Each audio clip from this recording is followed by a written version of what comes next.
Assalamualaikum warahmatullahi wabarakatuh dan salam sejahtera. Terima kasih Pengerusi Majlis yang saya hormati, para hakim yang arif lagi bijaksana, guru-guru dan rakan-rakan sekalian. Saya Nur Nazli Zahira binti Muhammad Izzuddin dari Prasekolah Gemilang SK Bandar Tangkap ingin menyampaikan sebuah cerita yang bertajuk Sang Gajah dan Semut Kecil. Yang terlena sedar-sedarkan, yang tersedar dengar-dengarkan, yang terdengar fikir-fikirkan. Pada zaman dahulu terdapat seekor semut kecil dan seekor gajah besar hidup di dalam hutan. Gajah besar ini selalu beranggapan bahawa dirinya lebih kuat berbanding haiwan-haiwan lain yang hidup di dalam hutan itu. Di suatu tempat di dalam hutan, ada semut kecil yang tinggal bersama keluarganya di lubang pohon yang dalam. Semut sangat suka bekerja keras. Setiap hari semut kecil itu dan keluarganya pergi untuk mencari makanan. Di suatu pagi yang cerah, ketika semut kecil dan keluarganya pergi untuk mencari makanan, gajah sengaja menyemburkan air dari belalainya ke arah keluarga semut. Kejadian ini mengejutkan seluruh keluarga semut dan semut kecil itu mulai menangis. Semut berkata kepada gajah, "Hei, kenapa kamu suka menyesalkan kami?" Melihat semut menangis, gajah itu berkata dengan bangganya, "Berhenti menangis atau aku akan menghancurkan kamu sampai mati." Semut kecil yang malang berhenti menangis, tetapi dia memutuskan untuk memberi pelajaran kepada gajah besar itu. Semut lain berkata, Kamu tidak boleh berkelahi dengan gajah. Dia sangat kuat. Dia boleh menghancurkan kamu sampai mati. Namun, semut kecil tersebut menjawab, Aku ada cara lain untuk mengatasi kekuatannya.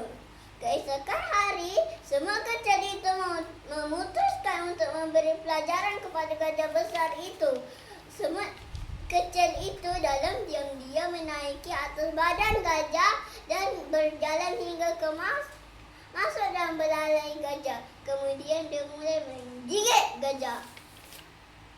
Gajah menjerit, sakitnya! Gajah telah cuba berbagai cara, tetapi semut kecil itu masih tidak berhenti menggigitnya atau keluar dari belalainya. Gajah menjerit lagi, Tolong berhenti gigit aku sekarang juga. Gajah sudah semakin lemah dan akhirnya gajah rebah ke tanah. Semut kecil tersebut menjawab dari dalam belalainya, Baiklah kalau berharap kamu tahu bagaimana perasaan haiwan lain ketika kamu menyakiti mereka. Ya, aku tahu. Tolong berhenti sekarang. Ujar gajah memohon simpati pada semut kecil. Baiklah kalau begitu kata semut sambil berhenti menggigitnya dan keluar dari belalainya. Gajah akhirnya lega juga dan juga meminta maaf. Maaf semut, aku sudah faham sekarang bagaimana rasanya ketika diganggu aku. Aku berjanji tidak akan pernah melakukannya lagi. Sejak hari itu, gajah berjanji untuk tidak mengganggu haiwan lain di hutan. Setelah itu, semua makhluk di dalam hutan itu hidup bahagia selamanya. Ingat kawan-kawan, pertama, janganlah kita bersikap sombong dan merasa diri kita lebih hebat berbanding orang lain. Kita tidak boleh memandang rendah di atas kebolehan dan kekurangan orang lain.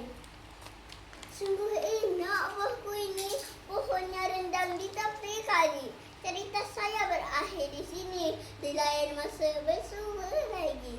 Sebelum saya mengundurkan diri, marilah kita sama-sama fikirkan. Kecil jangan disangka anak, besar jangan disangka bapa. Akal dan cerdik dan semangat kental dapat mengalahkan kekuatan fizikal. Sekian, terima kasih. Wabillahi taufiq wal